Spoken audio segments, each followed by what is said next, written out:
आपके चरणों में मेरा वंदन। साधु संत। मेरा प्रश्न आज आर्य अष्टांगिक मार्ग के संदर्भ में था। जो मैंने थोड़ा भी जाना है साइकोलॉजिकल तौर पे, हम कहें तो मैंने जो जाना है, आज आर्य अष्टांगिक मार्ग का पालन करने से सभी अविद्या का अंत हो जाता है। या दूसरों शब्दों में कहें, अविद्या तब तक है जब तक हम आर्य अष्टांगिक मार्ग का पालन नहीं करते। क्या मैं इसे सही जान पा रहा हूँ? मेरा मार्गदर्शन करें। जी जी जी। बिल्कुल सही कहा है आपने कि जो अविद्या है, जो तृष्णा है, यह हमारे दुख का कारण है। दुख समुदय आर्य सत्य मतलब ये अविद्या और तृष्णा ही है। तो भगवान बुद्ध जी ने कहा है कि इस दुख समुदय को अगर हम मिटा देंगे, हटा देंगे, तो दुख से मुक्ति हो जाएंगी, है ना। अविद्या दूर हो जाएंगी, तृष्णा खत्म हो जाएंगी, प्रज्ञा का प्रकाश फैलेगा, ज्ञान उत्पन्न होगा और यह निर्वाण का हमें साक्षात्कार होगा। तो इसीलिए जो दुख समुदय है उसको हटाने का मार्ग क्या है फिर? दुख निरोध पटिपद गामिनी। तो उसको ही हम आर्य अष्टांगिक मार्ग बोलते हैं। तो ये आर्य अष्टांगिक मार्ग ही हमें हमारी तृष्णाओं से, हमारी अविद्याओं से मुक्ति कराने के हेतु सहायक बनता है। ये इस प्रकार से है कि आर्य अष्टांगिक मार्ग भगवान बुद्ध जी ने कहा है कि यह एक बेड की तरह है। एक बेड की तरह है मतलब कि जैसे आइलैंड होता है समंदर में, आइलैंड होता है ना। तो समंदर में आइलैंड है तो यह इस बात का सूचक है कि समंदर में कोई व्यक्ति अगर नौका चला रहा है तो गहरा अथांग महासागर होता है, इधर जाएगा उधर जाएगा, और वहां पे उस महासागर में कोई बेस नहीं है ना। तो जो नौका है वो कभी भी डूब सकती है। बड़ा सा तूफान आया, बड़े से सुनामी आई, और वो जो है नौका कितनी भी बड़ी क्यों ना हो वह डूब जाती है, क्योंकि बेस नहीं है ना, नौका का कोई बेस नहीं है। तो वो डूबना मतलब तय ही होता है अगर वो भटकती ही रहेंगी। तो इसीलिए आइलैंड क्या है? एक सहारा है, एक एश्योरेंस है ना। वहां पे क्या होता है, अगर हमें आइलैंड मिल जाता है, कोई द्वीप मिल जाता है, तो उस जगह पे हम रह सकते हैं। भले ही वो कितना दूर है, लेकिन वहां पे मनुष्य रह सकता है, अपना जीवन जी सकता है, और उसको वहां पे एक सिक्योरिटी मिलती है कि यह आइलैंड पे मैं अच्छे से जीवन को जी सकता हूँ। वह सिक्योरिटी हमें समंदर में नहीं मिलती है ना। क्योंकि समंदर में क्या है, कुछ भी दिखता नहीं है, समंदर में कुछ भी स्थिर नहीं है, समंदर में कुछ भी स्थायी नहीं है, समंदर में कुछ भी हमारे मन के हिसाब से होने वाला नहीं। इसी प्रकार से ये जगत है, अविद्या और तृष्णाओं से घिरा हुआ है। तो ये आर्य अष्टांगिक मार्ग क्या है? द्वीप की तरह है। और जब तक हम ये द्वीप को नहीं पहुंचेंगे, तब तक हमें ये पता ही नहीं चलेगा कि ये संसार अविद्या से भरा पड़ा है ना। जैसे कोई व्यक्ति है जो, उसका जन्म जो है बड़ी सी नौका में ही हुआ है, और महासागर में जन्म से लेके वो रह रहा है, नौका में ही उसके माता पिताजी है, नौका में ही वो अपना जीवन जी रहा है। तो उसको आइलैंड का कंसेप्ट ही पता नहीं, द्वीप का कंसेप्ट ही पता नहीं है। उसकी जीवन एकदम कठिनाइयों से भरा हुआ है। तो जब कभी उसको दिखेगा, कोई कहेगा कि एक द्वीप होता है, द्वीप पे जमीन होती है, जमीन एकदम स्थिर होती है, वहां पे एकदम आनंद के साथ, एकदम सुरक्षा के साथ जिया जा सकता है, लेकिन उसके मन में वो कभी आता ही नहीं है। उसके मन में वो कभी वो उसकी कल्पना भी नहीं कर सकता है ना। तो कल्पना नहीं कर सकता, लेकिन अगर वो पाता है अपने जीवन में, कभी वो आइलैंड को पाता है, उस द्वीप को, द्वीप पर जाता है, द्वीप का अनुभव करता है कि अरे यहाँ पे जमीन है और उतनी स्टेबल है ना, यहाँ पे कितनी स्थिरता है, तो उसका उसको अनुभव हो जाता है, और उसका अज्ञान जो है वो गिर जाता है। अज्ञान मतलब कि उसने देखा नहीं था, वो विश्वास नहीं कर रहा था कि द्वीप होता है, स्थिर ऐसा कोई तत्व होता है।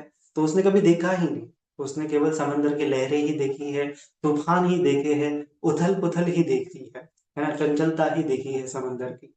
इस प्रकार से वह जमीन से, मतलब उसको जमीन नाम का कंसेप्ट ही पता ही नहीं था। तो उसी प्रकार से उसकी अविद्या थी, उसकी अविद्या थी, लेकिन जब उसको द्वीप मिल जाता है तब उसकी अविद्या दूर हो जाती है और उसको अनुभव हो जाता है कि हाँ, यहाँ पे स्थिरता है, यहाँ पे सुरक्षा है, यहाँ पे सुख है, यहाँ पे आनंद है। ठीक उसी प्रकार से कोई व्यक्ति जो होता है संसार में दुख से भरा पड़ा हुआ होता है, तो भगवान बुद्ध जी ने बोला है दुख आर्य सत्य। ये जगत में जब से हमारा जन्म हुआ है तब से हमारे साथ दुख आता ही है, दुख जुड़ा ही हुआ है, क्योंकि जहां जन्म हुआ है वहां जरा होना निश्चित है और मरण होना निश्चित है।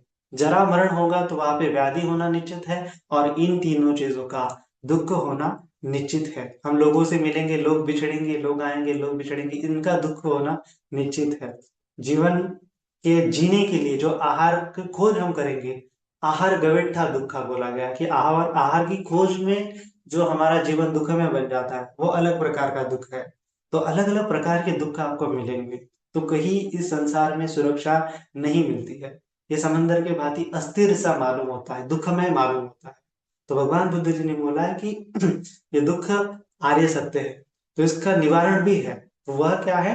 आर्य अष्टांगिक मार्ग, दुख निरोध पटिपद गामिनी।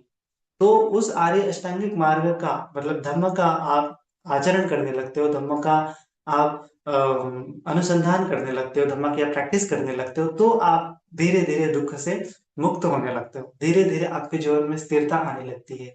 आपको अंदर में वो स्थिरता, स्थिरता मतलब जो डीप रिप्रेजेंट करता है निर्वाण को, धम्म को, है ना, तो आर्य अष्टांगिक मार्ग को। तो आर्य अष्टांगिक मार्ग अगर मिल जाता है तो अविद्या खत्म होने लगती है, जो संसार की रियलिटी हमारे सामने प्रकट होने लगती है कि संसार कितना अस्थिर है। सभ्य संखारा अनिच्चा थी, सभी संस्कार अनिच्च है, सभी यहाँ पे बदलने वाला है, और जो बदलने वाला है, जो अनिच्च है, वो दुख देने वाले स्वभाव का है। तो वो रियलिटी समझ में आने लगती है। तो जब चित्त निर्वाण में चला जाता है, आर्य अष्टांगिक मार्ग का उसको बोध होने लगता है, तब वह संसार से डिटैच होता चला जाता है, विराग और निब्बिदा उसको होने लगती है ना। वो चाहता है कि मैं संसार से नहीं पढ़ूं क्योंकि संसार तो दुखमय है। तो वो आर्य अष्टांगिक मार्ग क्या है? सुख का मार्ग है, शांति का, स्थिरता का, सुरक्षा का मार्ग है, ऐसा उसको बोध होने लगता है। और जैसा जैसा बोध उत्पन्न होने लगता है तैसा तैसा उसकी अविद्या गिरने पड़ती है, गिरने लगती है ना।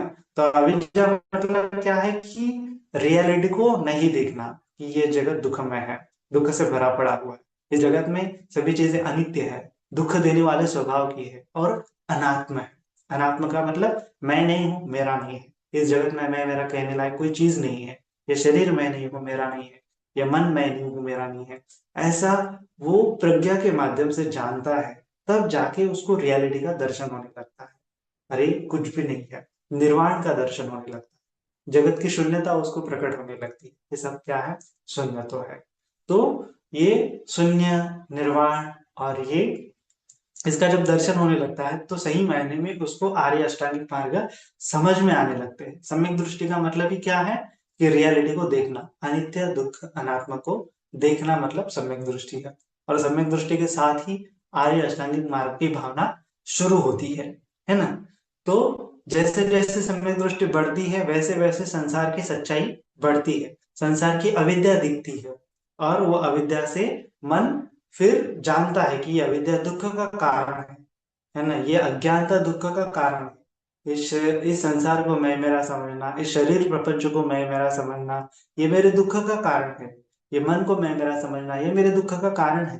तो दुख के कारण को जान लेता है और उसको छोड़ देता है, उसका त्याग कर देता है। तो इस प्रकार से उसका चित्त आर्य अष्टांगिक मार्ग की जैसे जैसे भावना करने लगता है वैसे वैसे अविद्या दूर होने लगती है। और ये ग्रेजुअली होती है, ये प्रोसेस कैसी होती है? ग्रेजुअली।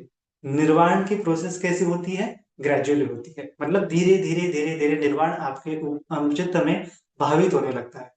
ऐसा क्यों है? क्योंकि आर्य अष्टांगिक मार्ग धीरे धीरे आपके मन में भावित होने लगता है। आर्य अष्टांगिक मार्ग मतलब ही निर्वाण है। आर्य अष्टांगिक मार्ग की भावना करना मतलब ही निर्वाण की भावना करना है। आर्य अष्टांगिक मार्ग की भावना करना मतलब ही अविद्या को दूर करने की भावना करना है ना, तृष्णा को हटाने की भावना करना है। तो इसीलिए आर्य अष्टांगिक मार्ग यह बहुत विस्तृत है ना। जितनी अविद्या विस्तृत है, एक एक प्रकार से अगर हम कहेंगे कि जितनी अविद्या का जो फैलाव है उतना ही आर्य अष्टांगिक मार्ग का फैलाव है। जहां जहां अविद्या है, वहां वहां, जैसे जहां जहां अंधकार है, वहां वहां प्रकाश भी हो सकता है, मतलब प्रकाश लाया जा सकता है। जहां जहां अंधकार है, वहां वहां प्रकाश लाया जा सकता है। उसी प्रकार से जहां जहां अविद्या है, जहां जहां अविद्या फैली है, वहां वहां आर्य सत्य के माध्यम से अविद्या को दूर भी किया जा सकता है। तो ये आर्य अष्टांगिक मार्ग मतलब उसको यूनिवर्सल ट्रुथ बोलते हैं। फोर नोबल ट्रुथ भगवान जी ने बोले ना, तो यह यूनिवर्सल है ना। ऐसा नहीं कि वो केवल एक ही जगह पे अप्लाई होंगे, एक ही सत्व के लिए अप्लाई होंगे, ऐसा नहीं है। वो हर जगह पे है, हर सत्व के लिए वो अप्लाई होते हैं। जहां जहां मन है, वहां वहां वह अप्लाई हो सकते हैं, होते हैं, है ना। क्योंकि जहां जहां मन है, वहां वहां अविद्या है, तृष्णा है। इसीलिए उस अविद्या को दूर करने के लिए आर्य अष्टांगिक मार्ग का प्रकाश होना अनिवार्य है। जब तक प्रकाश नहीं, हम प्रकाश की भावना नहीं करेंगे, आग जलाने की भावना नहीं करेंगे, तो आग जलेगी नहीं। उसी प्रकार से आर्य अष्टांगिक मार्ग की भावना नहीं करेंगे तो अविद्या दूर नहीं होगी, है ना। तो ये बहुत विस्तारित है ना। तो अविद्या एक छोटा शब्द है, लेकिन अविद्या को समझना भी क्या है, उतना ही गंभीर है। तो इसीलिए भगवान बुद्ध जी ने समझाया है कि अविद्या मतलब क्या है, मिथ्या, है ना। मिथ्या मार्ग मतलब ही अविद्या है, एक तरह से समझेंगे। तो इसीलिए भगवान बुद्ध जी ने बताते हुए, सम्यक दृष्टि को बताते हुए क्या कहा है कि इस प्रकार से सम्यक दृष्टि है, अनित्य दुख अनात्मा को देखना सम्यक दृष्टि है। तो इसके विपरीत भी भगवान बुद्ध जी ने बताई है, तो उसको बोलते हैं मिथ्या दृष्टि है ना। सम्यक दृष्टि के विपरीत क्या है, मिथ्या दृष्टि। जैसे हर चीज को परमानेंट देखना, हर चीज को सुख देखना, जो दुख देने वाली है उसको भी सुख, विपर्यास वाली दृष्टि बोलते हैं उसको। तो जैसे हम आमतौर पर विपर्यास की दृष्टि से ही जीते हैं, है ना। अनित्य है उसको अनित्य नहीं समझते हैं, दुख है उसको दुख नहीं समझते, उसको सुख समझ लेते हैं। जो अनात्मा है, मैं मेरा नहीं है, उसको मैं मेरा समझ लेते हैं, शरीर को, मन को, इस संसार को। तो फंसते चले जाते हैं, सही दृष्टि से नहीं देखा, जैसा है वैसा नहीं देखा, मिथ्या दृष्टि है। तो मिथ्या दृष्टि मतलब क्या है, अविद्या है, इग्नोरेंस है, रॉन्ग बिलीफ है। ये सब अविद्या के क्षेत्र में आता है। और फिर इससे हमारे मिथ्या संकल्प जनरेट होते हैं, जो और हमें दुख की तरफ लेके जाते हैं, सम्यक संकल्प के विरुद्ध। फिर इसके पश्चात जब मिथ्या संकल्प है, तो मिथ्या वाचा जनरेट होती है, जो हमें और दुख की खाई में लेके जाती है, जो सम्यक वाचा के विरुद्ध है। इसके अलावा, इसके साथ साथ फिर हम मिथ्या कर्म करने लगते हैं, जो सम्यक कर्म के विरुद्ध है। फिर हम मिथ्या आजीविका में जीते हैं, है ना। मिथ्या आजीविका, खाओ पियो मौजे करो, दूसरों का कुछ लेना देना नहीं है ना। दूसरा मरे भी तो हमें कुछ लेना देना नहीं। इस प्रकार से हम दूसरों का विचार किए बिना ही एकदम मोह में, एकदम गेंडे के समान, एकदम सुअर के समान, एकदम प्राणी के समान, एकदम जानवर के समान जीवन जीते हैं। हमें कुछ प्रज्ञा ही नहीं है, इस प्रकार से जीवन जीते हैं, तो मिथ्या आजीविका हो जाती है ना। फिर उसके पश्चात उसके बाद मिथ्या आजीविका है, तो सम्यक व्यायाम भी नहीं कर सकता, वो मिथ्या व्यायाम कर लेता है। मन को अकुशल की, अकुशल में, मन में अकुशल बढ़ते जाता है, बढ़ते जाता है, अविद्या को बढ़ते जाता है, तृष्णा को बढ़ाते जाता है, और दुख की खाई में चला जाता है। सम्यक स्मृति है, उसके विरुद्धार्थी मिथ्या स्मृति की वो भावना करता है। सम्यक समाधि है, तो वो मिथ्या समाधि की भावना में लगा रहता है। तो इस प्रकार से जैसे जैसे मिथ्या अंग उसके अंदर है, इसका अर्थ अविद्या उसके अंदर अभी भी बरकरार है, और वो बढ़ रही है ना।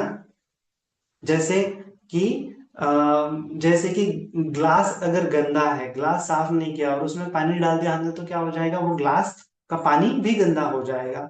उसी प्रकार से ग्लास अगर साफ है, जैसे फिल्टर है, तो फिल्टर क्या है, पानी को साफ करता है। तो फिल्टर लगा हुआ है, तो पानी साफ होता चला जाएगा, होता चला जाएगा, प्रोसेस है। तो उसी प्रकार से आर्य अष्टांगिक मार्ग है, तो अविद्या साफ होती चली जाएगी, कचरा दूर होता चला जाएगा। लेकिन कचड़े में ही हम पानी डाल रहे हैं, नाले में ही हम पानी डाल रहे हैं, तो और ज्यादा पानी क्या हो जाएगा, मैला होता चला जाएगा। उसी प्रकार से ये जब तक हमारे अंदर मिथ्या दृष्टि, मिथ्या संकल्प, मिथ्या वाचा, मिथ्या कर्मांत, मिथ्या आजीविका, मिथ्या व्यायाम, मिथ्या सती, मिथ्या समाधि है, तो अंधकार ही अंधकार है। अविद्या बढ़ती जाएंगी, बढ़ती जाएंगी, तृष्णा बढ़ती जाएंगी, बढ़ती जाएंगी, दुख बढ़ता जाएगा, बढ़ता जाएगा। और इसके विपरीत अगर सम्यक दृष्टि है, तो अविद्या हटती चली जाएंगी, तृष्णा हटती चली जाएंगी, दुख दूर, दुख हटता चला जाएगा, सुख आता चालू हो जाएगा, निर्वाण आना चालू हो जाएगा, निर्वाण की भावना बढ़ती जाएंगी, बढ़ती जाएंगी। और फिर श्रोतापन्न, सकृदागामी, अनागामी अरहंत अवस्था, ये अवस्थाएं भी हमें प्राप्त हो जाएंगी। तो इस प्रकार से एक मार्ग है कि जो अविद्या को बढ़ाने का मार्ग है, एक मार्ग है जो अविद्या को मिटाने का मार्ग है। तो हमें सम्यक दृष्टि के साथ अगर जाएंगे तो अविद्या मिटती चली जाएंगी, मिथ्या दृष्टि के साथ जाएंगे तो अविद्या बढ़ती चली जाएगी, है ना। तो हम जन्म से लेके, जहां से जन्म हुआ है तो अविद्या के चलते ही जन्म हुआ है, अविद्या बच्चे आशंका, है ना। तो अविद्या, अविद्या मतलब हमें पता ही नहीं है कि हम कौन है। अविद्या मतलब हमें पता ही नहीं कि रियलिटी क्या है। अविद्या मतलब हमें पता नहीं, हम जस्ट समझ रहे हैं इस शरीर को मैं मेरा, इस वेदनाओं को मैं मेरा, इस चित्त को मैं मेरा, इस प्रपंच को मैं मेरा, इस संस्कारों को मैं मेरा। लेकिन इसकी रियलिटी क्या है हमें पता नहीं है। लेकिन आर्य अष्टांगिक मार्ग की भावना करने लगेंगे तो रियलिटी हमारे सामने प्रकट होने लगेगी, है ना। और ये अंधकार दूर होता चला जाएगा, ये अविद्या दूर होता चला जाएगा, हमारा अस्तित्व, रियल वाला अस्तित्व हमारे सामने प्रकट होता चला जाएगा। और फिर धीरे धीरे हम जानेंगे कि ये शरीर मैं नहीं हूँ, ये चित्त मैं नहीं हूँ, इसके अलावा भी चीजें हैं। तो हम ब्रह्मांड के साथ कनेक्शन फील करेंगे, फील करेंगे ब्रह्मांड के अस्तित्व को। फिर उसके परे भी क्या है कि वो भी मैं नहीं हूँ, मेरा नहीं है। ऐसा बोध हमारा बढ़ता चला जाता है, ये अनात्मा का दर्शन, है ना। तो ये अनात्मा का दर्शन जब हो जाता है तब जाके पूरी तरह से अविद्या गिर जाती है ना, अंधकार पूरी तरह से मिट जाता है। मान अविद्या मिट जाने के साथ कोई व्यक्ति अरहत हो जाता है। अरहत हो जाएगा तो पूरा अविद्या खत्म हो गया, उसको पूरी रियलिटी पता चल गई संसार की कि कैसा है संसार, संसार का नेचर, और कैसा है निर्वाण, संसार के परे की सच्चाई। इस प्रकार से पूरा एक ज्ञान, ज्ञान दर्शन उसको हो जाता है। तो इस प्रकार से ये आर्य अष्टांगिक मार्ग 8 ही अंग है लेकिन बहुत पावरफुल है, ये हमारे पूरे अस्तित्व को ही बदल सकता है। जैसे सिद्धार्थ गौतम, उसका पूरा, उनका पूरा अस्तित्व बदल के वह बुद्ध बन गए। क्यों बन गए? ये आर्य अष्टांगिक मार्ग के चलते, ये आर्य अष्टांगिक मार्ग का उनको साक्षात्कार हुआ, भावना उन्होंने की, उन्होंने भावित किया और वह बुद्ध बन गए, है ना। तो ये आसवा खया ज्ञान भी उसको बोला जाता है। तो बहुत है अविद्या और सम्यक दृष्टि, है ना। तो इस प्रकार से धीरे धीरे समझते रहे, पढ़ते रहे, चिंतन मनन करते रहे, और आपकी प्रज्ञा, चिंतनमय प्रज्ञा को बढ़ाए, स्मृतमय प्रज्ञा को बढ़ाए, तो अपने आप धीरे धीरे फिर ये चिंतनमय प्रज्ञा, ये स्मृतमय प्रज्ञा फिर भावनामय प्रज्ञा बन जाएगी, आपको भावित होने लगेगी। प्रज्ञा के माध्यम से आप जान पाएंगे कि हाँ, ये अविद्या है और ये विद्या है, आर्य अष्टांगिक मार्ग, इस प्रकार से।